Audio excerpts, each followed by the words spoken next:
संतप्त मानस शांत हूँ जिनके गुणों के गान में, वे वर्धमान महान जिन विचरे हमारे ध्यान। गाथा नंबर 43।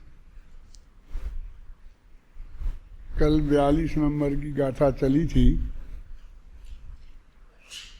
उसका अंतिम जो निष्कर्ष है वो अपन पढ़ लेते हैं, जिससे अपन को मालूम पड़े कि पिछली गाथा में क्या कहा गया था। यद्यपि 2 लाइनों में इस गाथा की उत्थान का में भी वो बात कही है, फिर भी विस्तार से जानने के लिए पेज नंबर 202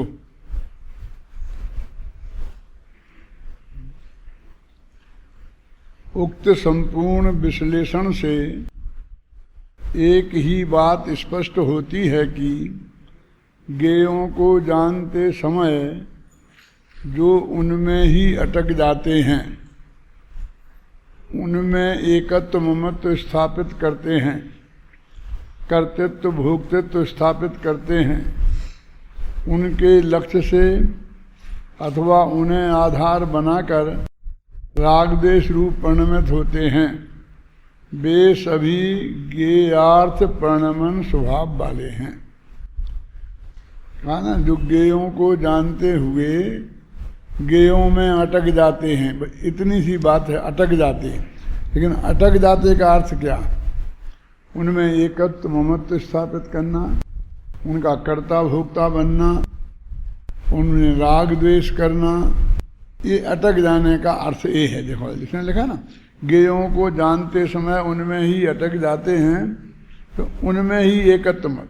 जब उसी बात को ज़्यादा स्पष्ट करना होता है तो कोमा लगा करके अगली बातें लिखते जाते हैं। उनमें ही एकत्व मत स्थापित करते हैं, कर्तृत्व भोक्तृत्व स्थापित करते हैं, उनके लक्ष्य से अथवा उन्हें आधार बनाकर रागद्वेष रूप परिणमित होते हैं, वे सभी ज्ञेयार्थ परिणमन के स्वभाव वाले हैं। उन्होंने कहा ज्ञेयार्थ परिणमन क्या है? तो ज्ञेयार्थ परिणमन ये है। यह ज्ञेयार्थ परिणमन क्रिया अज्ञानी मिथ्या दृष्टियों को परज्ञेयों में एकत्व ममत्व कर्तृत्व भोक्तृत्व बुद्धिपूर्वक होती है। सविकल्प ज्ञानियों के चारित्र मोहजन्य रागद्वेष रूप होती है, हर्ष विषाद रूप होती है, विकल्पात्मक होती है, तथा वीतराग छदमस्तों के अस्थिरता रूप होती है। माने तो पहले गुणस्थान से लेकर 12वें गुणस्थान तक एक ज्ञेयार्थ रूप परिणमन क्रिया होती है। यद्यपि ये पहली जो बताई है वो मुख्य रूप से मिथ्यात्व संबंधी ही है, लेकिन विकल्प तो सम्यक्त हो जाने के बाद भी, ये निर्णय पक्का हो जाने के बाद भी ये बने रहते हैं। जैसे देखिए, सम्यक दृष्टि कोई ज्ञानी धर्मात्मा अपन में ऐसे ही हो जाए तो भी उसे ऐसे ही विकल्प आएंगे कि सुबह चलो, मंदिर चलना है, क्लास में है जाना है, ये करना है, ये पढ़ाना है। ऐसे विकल्प तो बराबर आते ही रहते हैं ना। सम्यक दर्शन होते ही तो ये बंद नहीं हो जाते, केवल ज्ञान होने पर बंद हो जाते हैं। तो जो केवल ज्ञानी की परिणति है वो एकदम अलग प्रकार की है, और चूंकि हमें उसका बिल्कुल भी उसका कोई नमूना यहाँ नहीं है हमारे पास। हमारी जो है जितनी परिणति है वो सब क्षयोपम ज्ञान वालों की जैसी की परिणति है ना। इसलिए हमें उसी का अनुभव है, और उसी से हम केवल ज्ञान वाले भी जानते होंगे तो हमें वैसे ही समझ में आता है। लेकिन केवल ज्ञान वाले बिल्कुल सब विकल्पातीत हो जाते हैं ना। सम्यक दृष्टि तो विकल्पातीत नहीं होते हैं, है ना। और बारीकी से नहीं देख पाओ तो उनके जो विकल्प होते हैं उनमें और मिथ्या दृष्टियों के विकल्पों में ज़्यादा अंतर दिखाई नहीं देता है। जैसे कि जे हम प्रथमान योग में पढ़ते हैं, रामचंद्र का, भरत चक्रवर्ती का और भी जितने ज्ञानी धर्मात्मा हैं उनका वर्णन आता है, तो वो राग देश की परिणति उनमें वैसी ही देखी जाती है ज्यादा अंतर दिखाई नहीं देता है। कभी कभी तो सम्य दृष्टियों में ज्यादा राग देश दिखाई देता है और मिथ्या दृष्टियों में कम। सीता का अपहरण हो गया तो रामचंद्र जी जंगल में पेड़ पौधों से पूछते फिरे, लक्ष्मण ने नहीं पूछा किसी से। क्या कहे खगे मृग मधुकर श्रेणी, तुम देखी सीता मृग नयनी। मेरे कहने का मतलब ये है कि ऐसा जो गेयार्थ प्रणमन क्रिया वहां तक देखी जाती है। अभी यहाँ तो ये कहना चाहते हैं कि वो बंध का कारण गेयार्थ प्रणमन क्रिया है। ज्ञानी अज्ञानियों के उन प्रकृतियों का बंध होगा, मिथ्यात्व सहित, अनंत अनुबंधी सहित, और ज्ञानियों के जो 41 प्रकृतियां बंध नहीं होती हैं उनको छोड़कर बाकी प्रकृतियों का बंध होगा। बंध तो होगा। अब जो वो बंध होता है, उसी बंध होने में जो खतरनाक प्रकृतियों का बंध होता है तो उसे बंध होना कहते हैं, और जो ऐसी साधारण प्रकृतियों का बंध होता है तो उसे हम बंध होना नहीं कहते।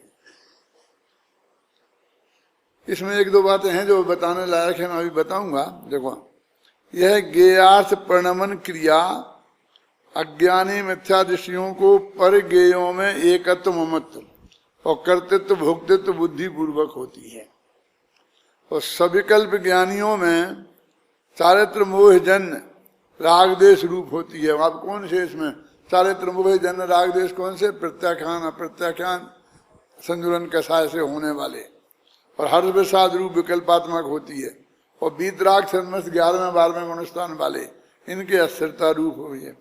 तात्पर्य यह है कि क्षयोपम ज्ञान में जाने गए गेय पदार्थों में एकत्व ममत्व कर्तृत्व भोक्तृत्व और उनके लक्ष्य से राग देश प्रणमन ही गेयार्थ प्रणमन है। बहुत संक्षेप में ये बात कही, गेयार्थ प्रणमन का मतलब ये है कि उनके लक्ष्य से प्रणमन। ऐसा गेयार्थ प्रणमन ना तो केवल ज्ञानियों को होता है और न इस प्रकार के प्रणमन वालों को केवल ज्ञान होता है, क्योंकि वे लोग तो कर्म का ही अनुभव करने वाले। अनुभव करने वाले यहाँ पर मतलब भोगने वाले हैं, माने कर्म का जो फल है बस भोगते हैं और उनके पास कुछ नहीं है। अनुभव करने वाले का बार बार जो अनुभव आता है ना, अपने अनुभव की महिमा अपने चित्त में बहुत जमी है, तो कभी कभी हमारा ध्यान उधर चला जाता है। लेकिन साथ में लिखा ना कर्म का अनुभव करने वाले, कर्म का अनुभव करने वाले कर्म को भोगने वाले हैं। इसलिए जिन्हें अतीन्द्रिय ज्ञान और अतीन्द्रिय सुख की कामना हो, वे गेयार्थ प्रणमन से विरक्त हो निज भगवान आत्मा में रमण करें।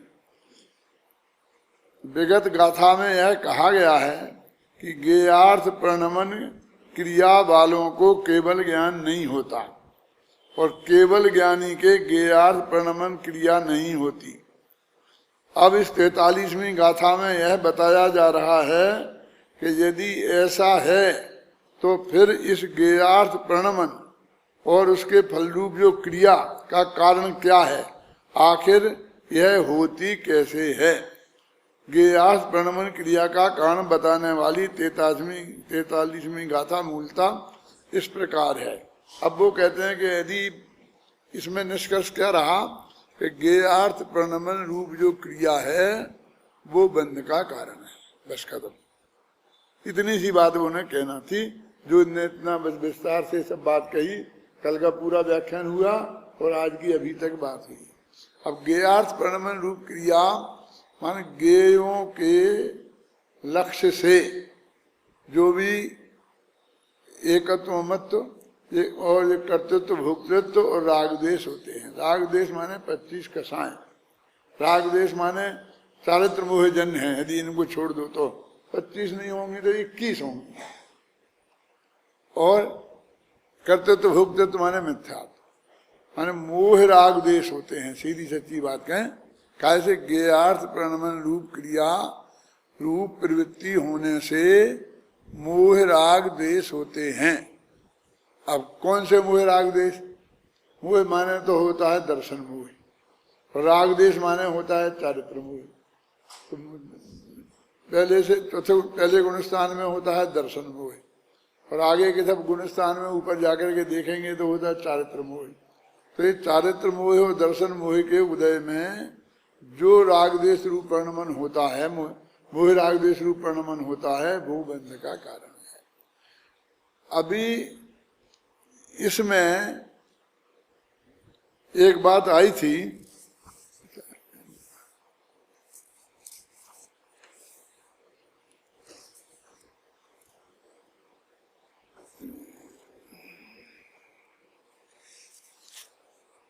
अगली गाथा में आएगी वो, तो अब गाथा पढ़ो अगली। उदय गदा कम मनसा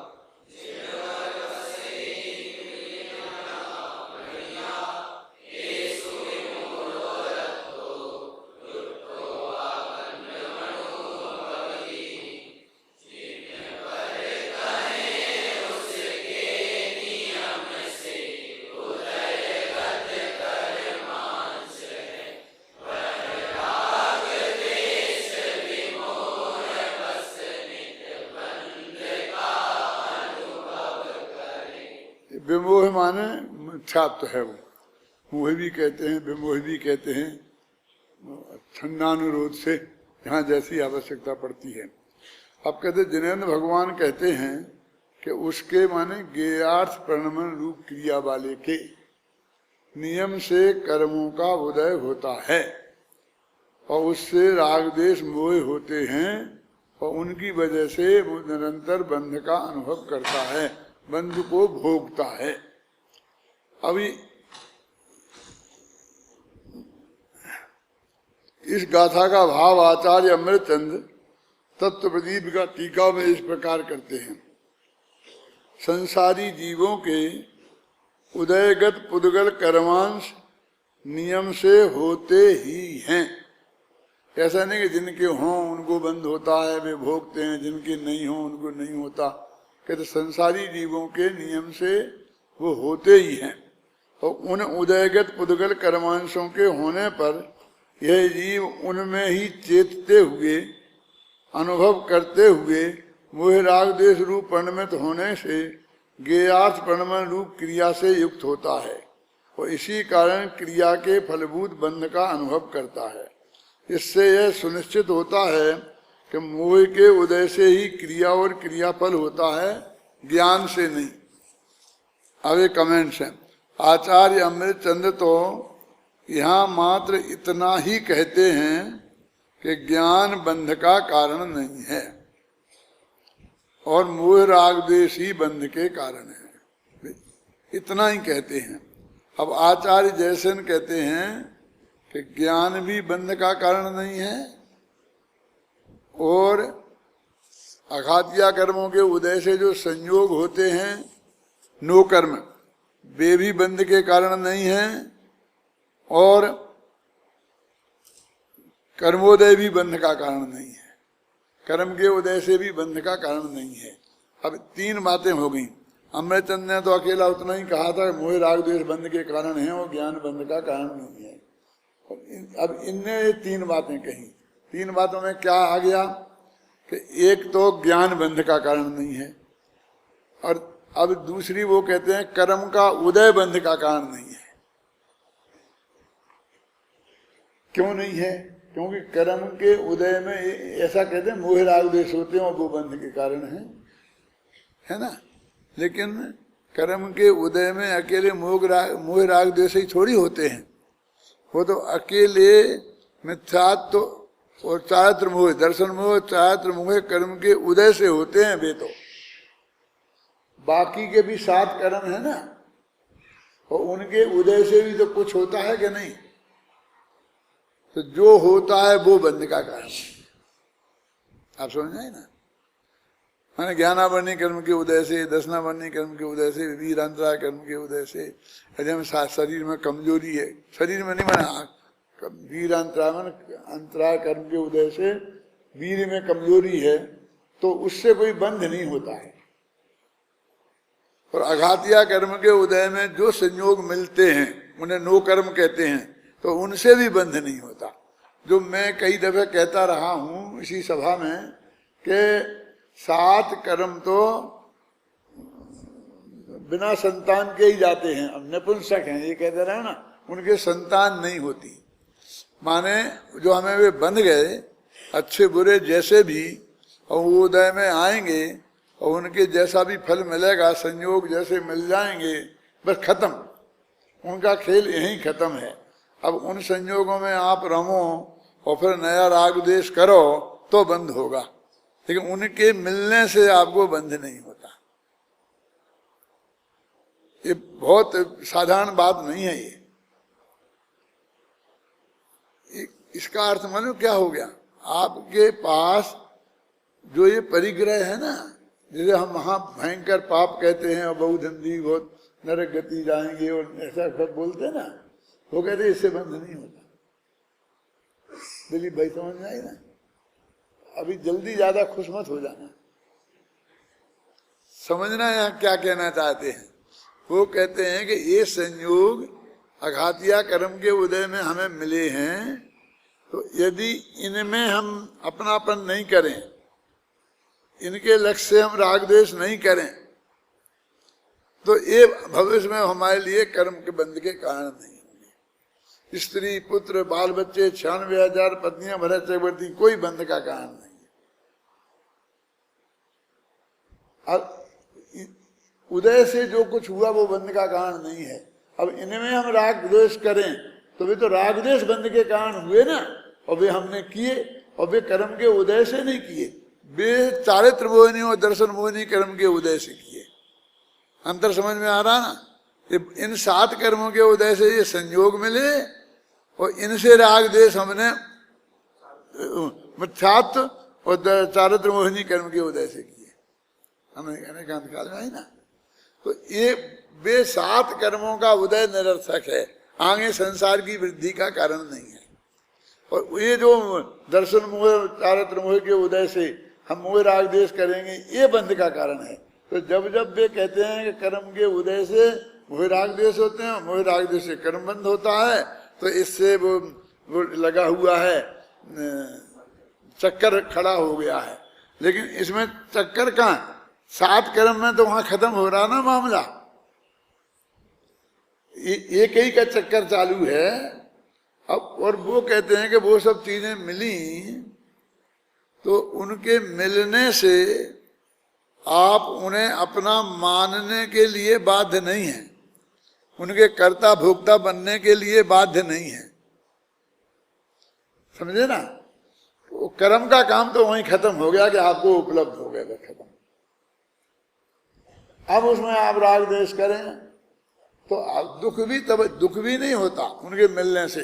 किसी को काला शरीर मिल गया तो उसे दुख थोड़ी होता, जब वो काला शरीर में ऐसा रे मेरा काला है, लोग ऐसा देखते हैं, ऐसा जो खेद करता है ना, दुख का कारण वो है। और वो खेद में उदय किसका निमित्त है? दर्शन मोह और चारित्र मोह का, समझे ना? तो वो 7 तो ऐसा ही मत, ऐसा समझ लो कि एक बाप के 8 बेटे होते हैं, तो 7 बेटे की तो संतान ही नहीं होती है, पूरा परिग्रह होता है, पत्नियां होती हैं, सब होता है, लेकिन संतान नहीं होती है। देवों के संतान नहीं होती है, भोग भूमियों में होती है तो 1-2 नक्की होती है, वो खत्म। तो उनकी संतान ही नहीं होती है, इसलिए उनका तो वंश ही नहीं चलता है। अब इनमें 1 के 8 हुए और फिर 1-1 के 8-8 हों तो 64 हो जाएंगे ना, और फिर 64 के 1-1 के 8-8 हों, ऐसे होता जाएगा तो कितनी परंपरा बढ़ जाएगी। लेकिन इतना संसार बढ़ता क्यों नहीं है?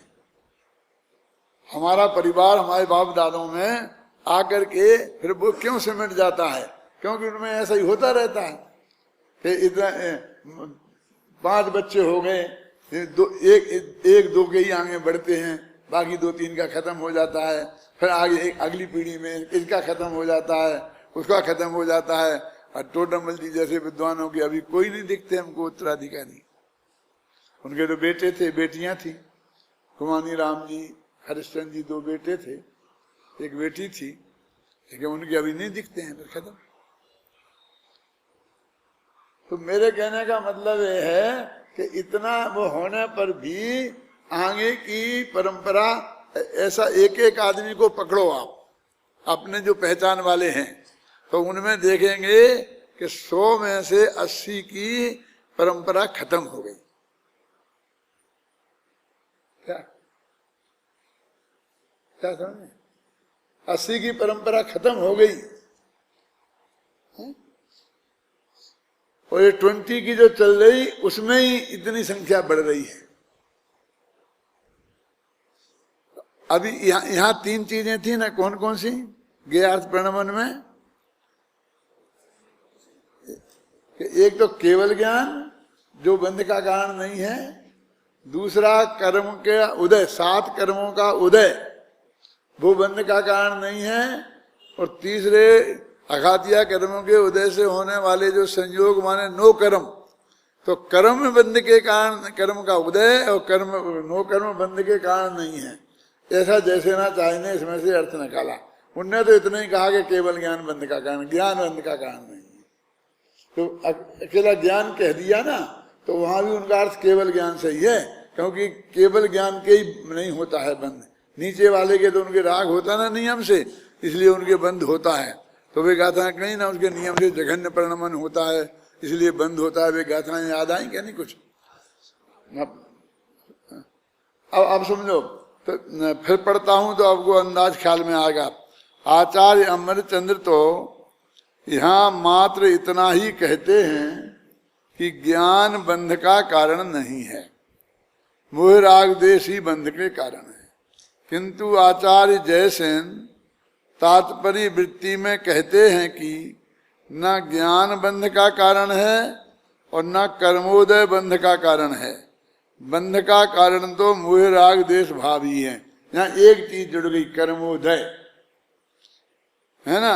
और फिर आगे अभी और जोड़ेंगे एक और, वे उत्थानिका में ही लिख देते हैं कि अनंत पदार्थों के जानने रूप अनुमित होते हुए भी ना तो ज्ञान बंध का कारण है और न रागादि रहित कर्मोदय ही बंध का कारण है, यह निश्चित करते हैं। अब सुनिए, देखो ज्ञान गुरुदेव का है ये, इसमें गुरुदेव की भी प्रतिभा दिखती है। ज्ञान स्वभाव बंध का कारण नहीं है, अर्थात जानना देखना बंध का कारण नहीं है। जड़ कर्म का उदय बंध का कारण नहीं है, और अघाती कर्म के कारण मिले हुए संयोग भी बंध का कारण नहीं है। ये तीसरा पॉइंट जुड़ गया। ऊपर 2 थे, यहाँ नीचे तीसरा हो गया। क्यों? ख्याल नहीं ना बात, ये बंध के कारण नहीं है।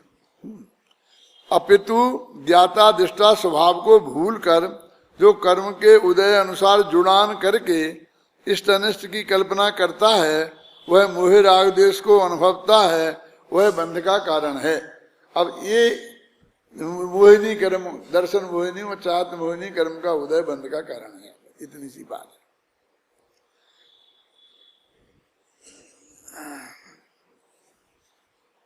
अब जो हमारा ये मान्यता थी ना कि जे इनकी ये कर्म का द्रव्य कर्म का उदय भाव कर्म, और भाव कर्म का उदय फिर द्रव्य कर्म बने, और द्रव्य कर्म का उदय भाव कर्म, तो द्रव्य कर्म की तरफ से तो मतलब समझ लो 8 में से 7 कर्म नहीं बंधे, उनने वो परंपरा आगे नहीं बढ़ाई, एक मोहिनी कर्म ने बढ़ाई। इसलिए असलियत में जो सारी चर्चा है वो मोहिनी कर्म की है, और दर्शन मोह और चारित्र मोह की है। एकत्व मत्व करते तो भोगते तो ये दर्शन मोह का काम है, और राग देश 25 कसाएं ये चारित्र मोह का काम है। तो अब क्या रह गया? एकत्व मत्व करते तो भोगतृत्व और 25 कसाएं ये बंध का कारण है। वो एक ज्ञेयार्थ प्रणमन वाले के होती है, इसलिए वो सारी परंपरा उसके बनती है। नहीं तो अनंत भगवान के 4 अघातिया कर्म और उनके उदय से प्राप्त होने वाले जो भी संयोग थे, जो उन्हें बहुत से संयोग तो जन्म से ही थे ना, वे भी अभी हैं, शरीर है ना। अभी समोषण तो कहेंगे बाद में आया है, बहुत से संयोग तो बाद में आए हैं, लेकिन शरीर तो तभी से है ना। वज्र सब नाया शरीर, समचतुर संस्थान, ये सब ये चीजें हैं अभी, और ये परिग्रह ही थी। और जब इनके लक्ष्य से मोह राग द्वेष करते थे तो इन्हें महापरिग्रह ही कहा था, और ये कह दिया था कि वो परिग्रह से नारकेश आयुषा, अल्पारम परिग्रह नारकेश आयुषा भी कह दिया था। लेकिन अब वे है मौजूद, और वे नरक आयु के बंध के कारण तो नहीं है ना वे, माने वो उनके प्रति जो हमारा एकत्व ममत्व और राग द्वेष है। अब देखो, अपन कहते हैं कि भाई मिथ्या दृष्टि को अनंत गुणा बंध होता है, और वे ही हमारे पास है तो उससे अनंतवा भाग बंद होता है। ये कैसे, ये तो अन्याय है ना, ऐसा लगता है ना। वो एक कुर्ता धोती टोपी हम पहने हैं, यही रूमाल रखे हैं, एक सब हमारे पास है, यही सब में दृष्टि के पास। अब उसे अनंत गुणा ज्यादा क्यों? माने हमें जो संयोग मिले हैं अघात्या कर्मों के उदय से, वो हमारे पास है, और जो उसे मिले हैं वो उसके पास है, तो ये तो बराबर ही रह गए। लेकिन हम और हमें सिर्फ राग द्वेष होते हैं, हमारे विकल्प में समझे राग द्वेष तो होते हैं, विकल्प तो होते हैं, लेकिन वो एकत्व ममत्व कर्तृत्व भोक्तृत्व नहीं होते, अथवा एकत्व ममत्व कर्तृत्व भोक्तृत्व संबंधी विकल्प नहीं होते, सिर्फ करने संबंधी विकल्प होते हैं, समझ गए ना। तो ये वो अनंतानुबंधी है उसमें, इसलिए वो अनंत गुणा बंद होता है। अब यहाँ अनंतानुबंधी चली गई, इसलिए अनंतमा भाग बंद होता है। तो वो अन्याय कहाँ हुआ? बोले बिल्कुल, वो तो वस्तु स्थिति है ना, बिल्कुल। और अभी दर्शन वो चला गया, अभी भी चौथे गुणस्थान में जितना बंद होगा, पांचवें गुणस्थान में उससे बहुत कम होगा। असंख्यात गुणी नजरा कही ना, 11 स्थान है ना, सम्यक दृष्टि, श्रावक, वृत्तानंद, वियोजक वगैरह, तो उनमें सम्यक दृष्टि से श्रावक माने पंचम गुणस्थान वर्ती, तो उसको असंख्यात गुणी नजरा कही ना। तो इतना वो तो अनंत गुणी तो वहां खत्म हो गई, अनंतानुबंधी से हो रही थी ना, लेकिन अप्रत्याख्याना वर्ण से असंख्य गुणी हो रही थी, तो वो अप्रत्याख्याना वर्ण गई तो असंख्य गुणी मर गई। अब यहां तो मिथ्यात्व का कोई संबंध नहीं है। तो ऐसे बढ़ते बढ़ते, और ज्ञेयार्थ परिणमन माने ज्ञेय के लक्ष्य से होने वाला परिणमन वो 12वें गुणस्थान तक भी होगा। अब तो देखो, राग तो बंद तो 10वें गुणस्थान के अंत में हो जाता है। राग देश मोह खत्म हो जाता है ना, राग देश, तो राग देश से बंद होता है ना, तो ना सही वो योग से होने वाला एक समय का प्रकृति प्रदेश बंद ही सही जो भी होता है, समझे ना, लेकिन वहां तक पूरी निर्बंध अवस्था नहीं है।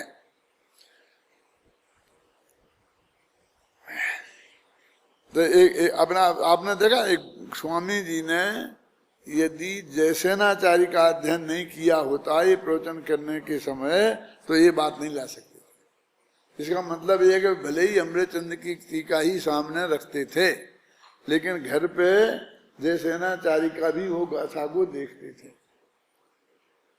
अरे वो बहुत दिक्कत की बात है, क्योंकि जयसेनाचार्य की टीका की हिंदी थी नहीं तब तक, अभी हुई है, किसी ने हिंदी नहीं की थी, वो अकेली संस्कृत में छाप देते थे, अपने यहाँ से भी जब छपी थी पहले प्रवचन सार, तो अकेला अमृतचंद की टीका छपती थी। फिर ये रहता था कि हम कहाँ जाएं वो लेने के लिए वो किताब, जो जयसेन की टीका अलग से। तो मैंने खुद संपादन करके जो जयपुर से यहाँ छापा था उसमें संस्कृत प्योर दे दिया था, तो हम तो उस संस्कृत से देख लेते थे। तो गुरुदेव तो उतनी संस्कृत भी नहीं जानते थे, तो जहां से भी जैसे भी उनने उपलब्धि की होगी और वो अपने पास रखी होगी, अथवा जैसे भी जिसके सहयोग से उसको देख लेते होंगे, और उसमें जो ये बातें थी वो इनके में बराबर आती हैं। इससे मालूम पड़ता है कि वो उस टीका को भी अपने पास रख करके देख कर प्रवचन करने के पहले देखते। बोलो। हम लोग सब सुनते हैं ना गुरुदेव को, टेप सुनते हैं, एक अक्षर सुनते हैं, पढ़ते हैं, लेकिन अभी इससे मालूम पड़ता है ना, क्योंकि अब हमने देखा, हमका इसमें तो है ही नहीं। हम वो गुरुदेव ऐसा नहीं करते होंगे। तुलनात्मक अध्ययन करने की पद्धति उनके ख्याल में नहीं थी। अब अपन ने किया ना कि अमृतचंद्र ने क्या किया और जयसेन ने क्या किया, तो फिर निकाला तो 2 निकली, फिर गुरुदेव ने तीसरा निकाला, तो ये भी कहीं से निकला होगा। देखो आचार्य अमृतचंद्र यहाँ मात्र इतना ही कहते हैं कि ज्ञान बंध का कारण नहीं है, वही राग देश बंध के कारण है, किंतु आचार्य जयसेन तात्पर्य वृत्ति में कहते हैं कि ना ज्ञान बंध का कारण है और ना कर्मोदय बंध का कारण है, बंध का कारण मोह राग देश भाव ही है, ये है ना। और फिर जो गुरुदेव के 1 2 3 इसमें वो तीसरा और आ गया। अभी आप लोग भी स्वाध्याय करेंगे ना इस शास्त्र को पढ़ के, तो ये ऐसा तुलनात्मक नहीं निकाल सकते। निकाल तो सकते हैं, सब बुद्धि मनुष्य ही निकालते हैं, कोई वहां तो आएंगे नहीं भगवान निकालने के लिए अभी यहाँ, लेकिन आप उतना उपयोग नहीं लगाते जितना उपयोग लगाना चाहिए, हम उतना उपयोग नहीं लगाते सूक्ष्मता से, तब वो बात हमारी समझ में नहीं। अच्छा इसमें क्या बात है, इसमें ऐसी क्या ज्यादा अकल की बात है कि ज्यादा बुद्धि तेज होगी तो निकाल सकते थे। क्या करना है रमेश, सिर्फ देखना है कि जयसेन ने क्या अर्थ किया, अमृतचंद्र ने क्या अर्थ किया, तो अंतर दिख जाएगा ना अपने आप, दिख जाएगा कि वो 2 कहेंगे, वो 3 कहेंगे, लेकिन हम क्या करते दोनों को भी पढ़ लेते हैं, तो उस वक्त वो पढ़ जाते हैं, ये पढ़ जाते हैं, लेकिन हम ऐसा ख्याल नहीं करते हैं कि वो इसमें जो क्या फर्क पड़ गया। देखो अब वो पांडे राजमल जी का है ना, वो कलश टीका निकाल के बताते थे, तो वो भी इसमें जोड़ दिया उनने। अब हमें समय सार में दिखता नहीं है, अब वो कलश टीका में आ जाता है, और फिर वो बनारसी दास जो बोलते हैं तो वो कलश टीका से बोलते हैं, तो वो बनारसी दास का आ जाता है, बनारसी दास का कलश बोलते ही। तो वो उन्होंने बारीकी से पढ़ा था ना, उस कलश टीका को भी पढ़ा था। अब मूल कलश टीका तुम पढ़ के देखना कि तुम तो राजस्थानी हो ना, फिर तुम्हें कितनी आती है। तुम मारवाड़ी में घरों में बोलते हो ना, सब लोग सेठिया लोग कलकत्ते में रहते तो ही मारवाड़ी बोलते हो ना, तो तुम्हें कैसी मारवाड़ी आती है, तो जरा उनकी देखना पांडे राजमल जी की कलश टीका की मूल भाषा, तो कुछ नहीं आएगा तुम्हें। लेकिन उनके पास उस वक्त नहीं थी, गुरुदेव के पास। अभी तो पंडित फूलचंद जी से उनने करवाई खड़ी बोली में थोड़ी बहुत, लेकिन पहले नहीं थी। लेकिन उसी कलश टीका से उनने वो रहस्य निकाले, समझे। अब यहां मैं पढ़ रहा हूं क्या, ज्ञान स्वभाव बंध का कारण नहीं है, अर्थात जानना देखना बंध का कारण नहीं है, जड़ कर्म का उदय बंध का कारण नहीं है, और अघाती कर्म के कारण मिले हुए संयोग भी बंध के कारण नहीं है। अपितु ज्ञाता दृष्टा स्वभाव को भूलकर जो कर्म उदय अनुसार जुड़ान करके इष्ट अनिष्ट की कल्पना करता है, वह मोह राग देश को अनुभवता हुआ बंध का कारण है। काफी स्पष्ट हो गया। एक तरफ कर्म का उदय वर्तमान है और एक तरफ त्रिकाल ज्ञान स्वभाव है। अब वर्तमान ज्ञान पर्याय त्रिकाल स्वभाव का आश्रय नहीं लेकर कर्म तरफ झुके, कर्म तरफ झुके माने कर्म के उदय से जो चीज प्राप्त हुई है उसमें अपने उपयोग को लगाए, इसका नाम कर्म तरफ झुके, तो वह मोह राग द्वेष करता है। और कर्म का उदय होने पर भी ज्ञाता दृष्टा स्वभाव तरफ झुकाव रखे तो मोह राग द्वेष नहीं होते हैं।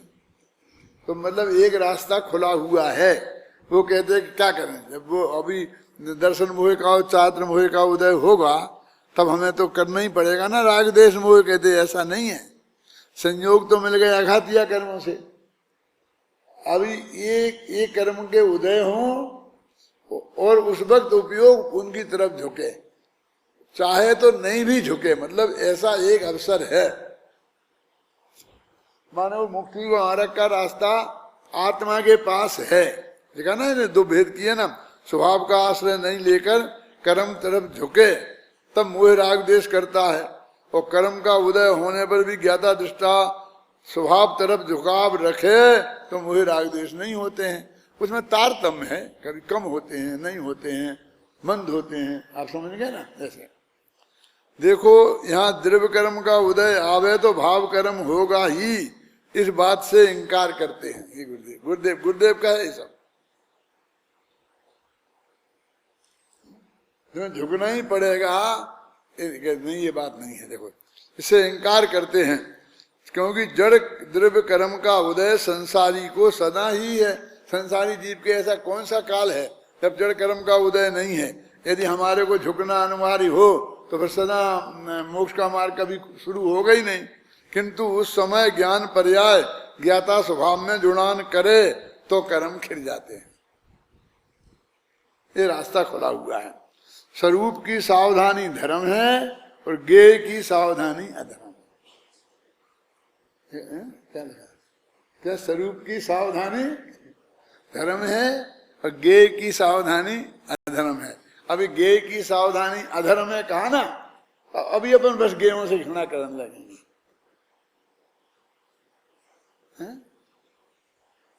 और अभी मैंने निकाला था, फिर मैंने निशान लगाए थे,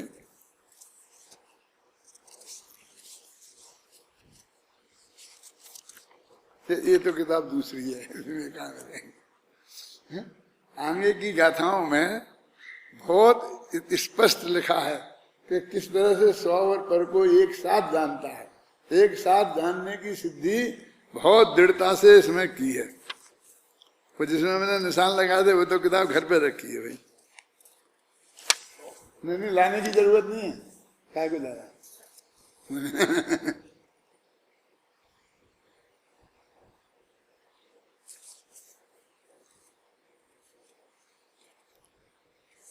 मिलेगा तो मैं अभी यही बता देता हूं आपको, नहीं तो फिर आएगा, आना तो है ही।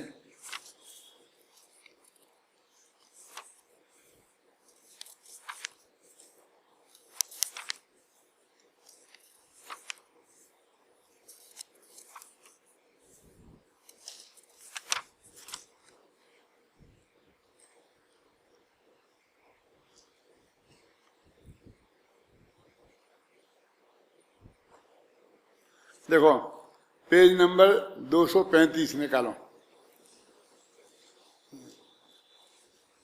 पढ़ता रहता आगे, तो मैंने यहाँ निशान लगा दिए थे, निकल गया। आध्यात्मिक सतपुरुष श्री कांजी स्वामी इस गाथा का भाव इस प्रकार स्पष्ट करते हैं। मिला स्वयं को जानने पर को जानता है, एक ही साथ दोनों को जानता है। देखो दोनों को एक साथ जानने का है ना। पर को जानना अपना स्वरूप है, ये कोई विकार नहीं है पर को जानना। जैसे दर्पण में प्रतिबिंब पड़ता है, वहां बिंब और प्रतिबिंब दोनों को जानता है, वैसे ही स्वयं को और पर को दोनों को एक साथ ही जानना होता है। लगा ना। साधक दशा में भी, अब ये तो अरहंत भगवान तो करते ही हैं, साधक दशा में भी स्वपर को जानने का स्वभाव है। स्व को जाने और निमित्त और राग को नहीं जाने ऐसा नहीं बनता, और राग को जाने और स्व को नहीं जाने ऐसा भी नहीं बनता। यहाँ स्वपर को जानने की बात है। देखो फिर आगे, वह ज्ञान स्वयं को जानते हुए पर को जानता है, दोनों को युगपद जानता है, एक साथ जानता है। कोई कहे कि उसने आत्मा को जाना और पर को नहीं जाना तो यह बात झूठी है। पूरा प्रकरण पढ़वा, कितनी दृढ़ता से। मुझे आश्चर्य होता है कभी कभी कि इतनी दृढ़ता से गुरुदेव ने कहा है, और वो कहते गुरुदेव ऐसा कहते, गुरुदेव ऐसा कहते, गुरुदेव के नाम पर आत्मा पर को जानते ही नहीं है। कितनी बातें कहीं नहीं। बोलो ये सब गुरुदेव के इसमें सब हैं शास्त्रों में गुरुदेव की बात। दुर्भाग्य से हम लोग कोई पढ़ते नहीं थे, अभी भी नहीं पढ़ते हैं। एक गुरुदेव पे यहाँ आ गया, उसमें आ जाता है तो थोड़ा बहुत पढ़ लेते हैं, किताब कौन खोले।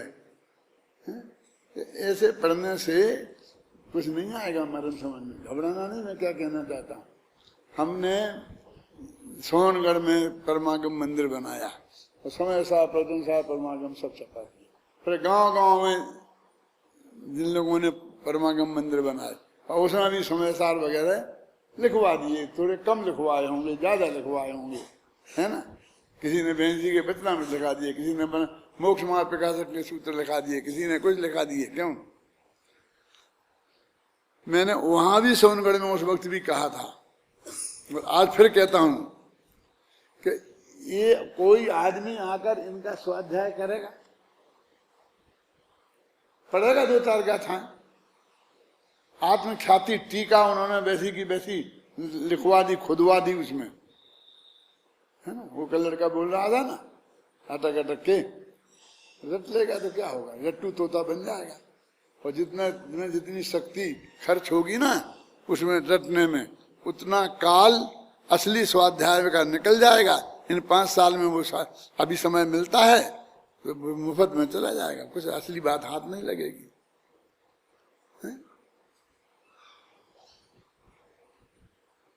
कोर्स में भी नहीं है, गुरुजी भी नहीं कहते कि ये याद करो। जो श्लोक याद करने के लिए बोलते हैं, छंद याद करने के लिए बोलते हैं, गाथा के लिए बोलते हैं, लेकिन वो गद्य का गद्य इतना रट जाओ आप, कहते तो आप संस्कृत के भी इतने विद्वान बनो, धड़ाधड़ संस्कृत बोलो। जैसे हिंदी में प्रवचन करते हो ना तो रट के थोड़ी, इसमें से रट के थोड़ी बोलते हो, तो धड़ाधड़ अपने आप बोलते हो ना, ऐसी बोलो तो बोलो संस्कृत। तो मैं कहूंगा वैसी भी जरूरत नहीं है। क्यों कि एक भी श्रोता नहीं मिलेगा, क्या करो, है? याद है प्रेमचंद जी राव का, कभी श्रेयांश जी तो मेरे से संस्कृत बोलने की कोशिश करते हैं, बोलते हैं सब, आप समझ रहे, मैं तो हाँ हूँ कर देता हूँ, हिंदी में ही जवाब देता हूँ, मैं उनको कभी संस्कृत में जवाब नहीं देता हूँ। कोशिश करूँ तो दे सकता हूँ, ऐसा नहीं है, लेकिन मैं उसको अच्छा ही नहीं मानता। वे तरसते हैं कि एक आदमी मिल जाए हमसे कि 1 सेकंड 2 सेकंड हम उससे बात कर लें। आपके जो भी अध्यापक आपको पढ़ाते होंगे ना, उनकी विचारों की यही दशा होगी, क्योंकि वो यही चालू भाषा नहीं है जिसमें आपको निरंतर बोलना है, जिसमें सभा को समझाना है, सरल भाषा, वो जो हिंदी की भी। और कुछ लोग कहते नहीं नहीं मैं बहुत अच्छी हिंदी बोलता हूँ, जिसमें एक शब्द भी अंग्रेजी का नहीं आए और बिल्कुल कोई दूसरी उर्दू का नहीं आए, इसका नहीं आए, बोल बोल कर ऐसी बोलते हैं कि वो किसी की समझ में नहीं आए। तो मालूम कि सबसे पहले अपने जो राष्ट्रभाषा है वो कौन है? हिंदी नहीं है, घबराना नहीं, हिंदुस्तानी है। शांति जी आपको मालूम नहीं होगा, मैं बताता हूँ। जब इनने हिंदी को राष्ट्रभाषा बना दिया और नेहरू जी गए रसिया, प्रधानमंत्री, पहले प्रधानमंत्री थे, कोई एक आध होगा मेरा गवाह इस बात का। रसिया गए तो वहां पर जो हिंदी के प्रोफेसर थे, वो हिंदी के विद्यार्थी यूनिवर्सिटी में लागू कर देते हैं और सब लोग देश वाले तैयार करते हैं, क्योंकि दूसरे देश वालों से हमें संपर्क करवाना है, जासूसी करवाना है, तो वो बिल्कुल उनकी भाषा जानना चाहिए ना, तब तो वो छिप पाएगा यहाँ। तो वो गए तो उन लोगों ने जो हिंदी बोली वो नेहरू जी की समझ में नहीं आई। वो संस्कृत में हिंदी, जैसे वो मजाक उड़ाते थे ना कि रेलवे को आवक जावक अब प्लेटफार्म है, अब प्लेटफार्म के लिए तुम कुछ भी शब्द बोलोगे किसी को समझ में नहीं आएगी। स्टेशन, प्लेटफार्म, अंग्रेजी के शब्द हिंदी में मिल गए ना। तो वो जब नेहरू जी लौट के आए तो बहुत गुस्सा में थे कि नहीं ऐसी हिंदी हमें नहीं चाहिए। तो कहा साहब हिंदी तो यही है। तो ये उन्होंने कहा जो हम बोलते हैं हमको ऐसी हिंदी चाहिए। तो उन्होंने कहा ये तो हिंदुस्तानी है, हिंदी नहीं है, तो हिंदुस्तानी को राष्ट्रभाषा बनाओ। समझे ना, हिंदुस्तानी में हिंदी का मतलब समझे ना। हिंदुस्तानी माने जो हम सब लोग बोलते हैं, जो हम जाकर सब्जी मंडी में भी बोल सकते हैं और सब्जी मंडी वाली बेचने वाली को भी समझ में आए, ऑटो रिक्शा वाले को भी समझ में आए, वो हमारी भाषा हिंदुस्तानी भाषा है। हमें वो चाहिए। ओके, हमको ये संस्कृत में से उतरे तो इसमें फंस गए, इसमें अंग्रेजी, यानी जो भाषाएं ऐसी हैं जो बोलने की भाषा नहीं रही हैं, सिर्फ लिखने की रह गई हैं। संस्कृत भाषा भी उनमें एक है, प्राकृत भाषा भी आज की जो पोजीशन है वो एक है। देखिए आपको प्राकृत का जैसे मान लो जिनने चालू किया ना संस्थान, उनमें विद्यानंद जी मुनि महाराज भी हैं। देख सकते नहीं तुम्हें प्राकृत सीखना, तो हर एक को प्रेरणा देंगे, प्राकृत सीखो, फलाना सीखो, ये सीखो। कुछ लोग तो रहे हमारे जानकार, जैसे कन्नड़ सीखो, प्राचीन लिपि पढ़ना सीखो। वे कौन पढ़ेगा, कौन शिलालेख, पुरानी कन्नड़ में लिखे ना वैसे शिलालेख। अब हमें तुम्हें शिलालेख पढ़वाना है तो हमारी पूरी जिंदगी तुम कन्नड़ में पढ़वा करके निकाल दो, वो हमारे और तो कहीं काम आएगी नहीं, वो फिर भूल भाल जाएंगे। मेरे से कोई बोलता है ना मेरे विद्यार्थी में, मैं सलाह क्या देता हूं, दे दूं कि जो तुम्हारे पास जो भाषा है वो विश्व में सर्वाधिक लोग बोलते हैं उसे। हिंदी की बोलने वालों की जितनी संख्या विश्व में है किसी भाषा की नहीं है, अंग्रेजी की भी नहीं है। हर देश में बोली जाती होगी, लेकिन एक लिमिटेड 2% 4% लोग जो ऊपर के होते हैं ना, ऑफिसों में बैठे हैं, पर वे बोलते हैं, बाकी जनता नहीं बोलती है। लेकिन हिंदी यहाँ पंजाब से लेकर बिहार के उस एरिए तक चारों तरफ जाओ, भले ही उनकी भाषा अलग भी होगी, लेकिन हर गुजराती हिंदी जानता है और बोलता है। जैसे पंजाबी लोग भी हिंदी जानते और बोलते हैं, और हिंदी भाषी जितने हैं वो भी बहुत लंबा एरिया है। जैसे बिहार है, यूपी है, मध्य प्रदेश है, ये तो प्योर हिंदी भाषी है। हरियाणा है, और हरियाणवी कहते हैं वो हिंदी का ही एक रूप है। तो मेरे कहने का अर्थ है कि तुम ऐसी भाषा में क्यों नहीं बोलो, ऐसी में लिखो, तो तुमको अधिक पाठक मिलेंगे, अधिक श्रोता मिलेंगे, तुम्हारी बात को समझने वाले अधिकतम लोग मिलेंगे। और तुम्हें अधिकतम लोगों तक पहुंचाना है कि नहीं ये तत्व ज्ञान, तो तुमको पूछना चाहिए। ये मैंने पंडित टोडरमल व्यक्तित्व कर्तृत्व में ये बात लिखी है। क्या लिखी है देखो, तुम देखना कभी पढ़ना, कि टोडरमल जी ने ढूंढारी में क्यों नहीं लिखा। मोक्ष समाज प्रकाशक ढूंढारी में नहीं है, और संस्कृत में क्यों नहीं लिखा, वो संस्कृत के भी बहुत बड़े विद्वान थे। तो मैंने ये सिद्ध किया है कि उनकी भाषा ब्रज भाषा है, और ब्रज भाषा उस वक्त साहित्य की भाषा थी हिंदी पूरे हिंदुस्तान की।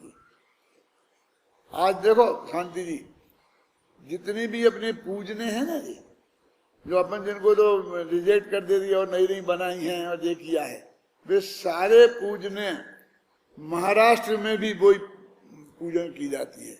महाराष्ट्र वालों के पास अपनी मराठी में एक पूजन नहीं है, अभी किसी ने बना ली हो तो बना ली हो। गुजरातियों के पास अपनी एक पूजन नहीं है, वे भी सब हिंदी की पूजन ही करते हैं।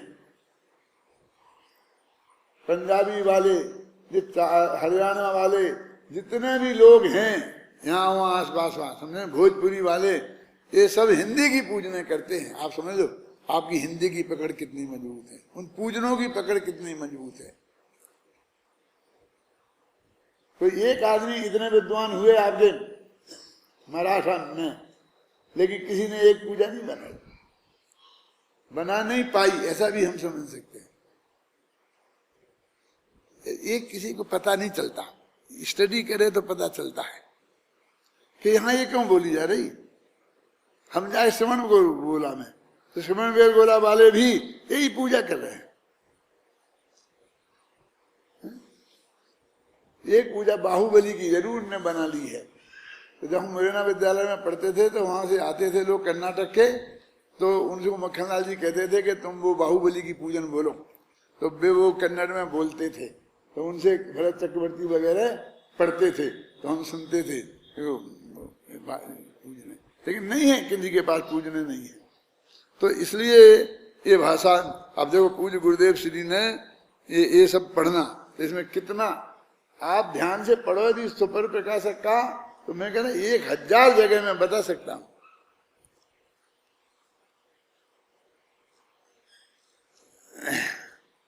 ना अभी कहाँ चल रहे थे अपन, पेज नंबर निकालो, 205 पे आ गए थे। स्वरूप की सावधानी धर्म है और ज्ञेय की सावधानी अधर्म है। अब से ज्ञेय की सावधानी अधर्म है, ज्ञेय को जानना अधर्म नहीं लिखा, जानना तो स्वभाव है। देखो फिर ज्ञेय में रमना, ज्ञेय के लक्ष्य से प्रयोग करना, अब इसके अंतर को हम नहीं समझ पाते। इन्हीं चीजों को हम निकाल के पर को नहीं जानना इसके पक्ष में प्रस्तुत कर देते हैं। यह हरा है और यह पीला है, यह जड़ पदार्थ ठीक लगता है, यह ठीक नहीं लगता है, ऐसी कल्पना में अटकना विकार का अनुभव है। ये है। लेकिन क्या ज्ञार्थ परिणमन में अटक गया, तो क्या अटक गया कि ये हरा है, ये विकल्प है ना, तो जैसा है जैसा जान लो। अब ऐसा किया ना, ये हरा, ऐसा भेद किया, तो ये विकल्प की सीमा है। इसलिए अधर्म और स्वभाव का अनुभव धर्म है। भगवान आत्मा ज्ञान भाव है। आहार पानी देवगुरु शास्त्र आदि सभी गेयों को जानते हुए स्वभाव की सावधानी छोड़कर गेय की सावधानी में रुककर उनमें इष्ट अनिष्ट की कल्पना करना एक कर्म का अनुभव है। कर्म का अनुभव माने कर्म का भोगना है, धर्म का अनुभव नहीं। एक तरफ ज्ञान स्वभाव है, उसकी एकता सावधानी वह आत्मा का अनुभव है।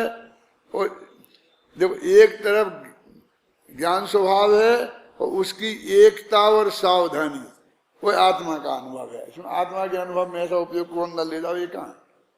उसमें हमारी एकत्व बुद्धि हुई और उसके प्रति हम सावधान है, यही अनुभव हो गया। आप समझ रहे, उपयोग कहीं भी हो। समझ में आ रहा दिलीप भाई? ये लिखा ना गुरुदेव ने, गुरुदेव का लिखा है। और स्वरूप की सावधानी छोड़कर पर पदार्थों में अनुकूलता प्रतिकूलता में सावधानी करना कर्म का अनुभव है, ज्ञान का अनुभव नहीं है, आत्मा के धर्म का अनुभव नहीं है। अभी ये पढ़ लेना, समय हो गया है। पेज नंबर अगले पेज पर निकालो। फिर कल नहीं से इस गाथा को कल नहीं पढ़ूंगा, कल आगे की गाथा पे जाऊंगा, इसलिए मैं निकाल के बोल रहा हूं आपको। Page number 206। उक्त संपूर्ण कथन का मर्म यही है, मिल गया, कि यह तो जिनेन्द्र भगवान द्वारा निरूपित सुविचारित कथन है कि प्रत्येक संसारी जीव के ज्ञानावरणादि कर्मों का उदय सदा ही रहता है। अब वो कहता कर्म के उदय से विकार गारंटी से हो गई, तो कर्म ऐसा तो एक समय आएगा नहीं जब कर्म का उदय रहेगा। अब ज्ञानावरणादि कर्म का उदय रहेगा तो रहा है, उसका तो आगे वो तो अपने आप ही मर जाता है। थोड़ा ज्ञान कम होगा तो क्षयोपशम कम होगा, तो क्षयोपशम कम होने से कर्म का बंध नहीं होता। आप समझे ना? ज्यादा होने से कर्म का बंध रुक जाएगा ऐसा भी नहीं है। तो ज्ञान से बंध का निरोध भी नहीं हुआ, ये ज्ञान नहीं, वो ज्ञान अलग है जिस ज्ञान से बंध का निरोध सिद्ध किया है। उक्त उदयजन्य कर्मांशों के होने पर उनमें ही चेतते हुए जो मोह राग द्वेष भाव होते हैं, उन मोह राग द्वेष रूप भावों से परिणमित होने से ही यह जीव ज्ञेयार्थ परिणमन रूप क्रिया से युक्त होता है। इसका नाम ज्ञेयार्थ परिणमन क्रिया है। और इसी कारण उसके फल में प्राप्त होने वाले बंध का अनुभव करता है। इससे यही सुनिश्चित होता है कि ज्ञेयार्थ परिणमन रूप क्रिया और क्रिया फल रूप बंध ना तो ज्ञान से होता है, देखो, ना जड़ कर्म से होता है, न कर्मोदय से प्राप्त संयोग से ही होता है। बंध तो एकमात्र एकत्व बुद्धि रूप मोह और राग देश से ही होता है। अब एकत्व बुद्धि लिख दी अकेली, 4 लिखना चाहिए थी, ममत्व बुद्धि, कर्तृत्व बुद्धि, भोक्तृत्व बुद्धि, लेकिन वो समझदार एक इतने में ही समझ जाएगा। हाँ, हो गया, आगे होगा। निष्कर्ष क्या निकला बोलो, बताओगे? एक प्रश्न पूछता हूं, बंध का कारण क्या है? बोलो, खड़े खड़े हो।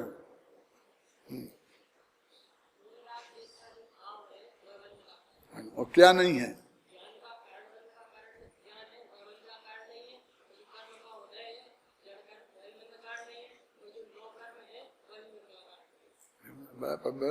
पकड़ते हैं लड़की, प्रतिभाशाली हैं। इस साल के लड़की के समझने में बहुत अच्छे आए हैं। ठीक है, कर लेंगे।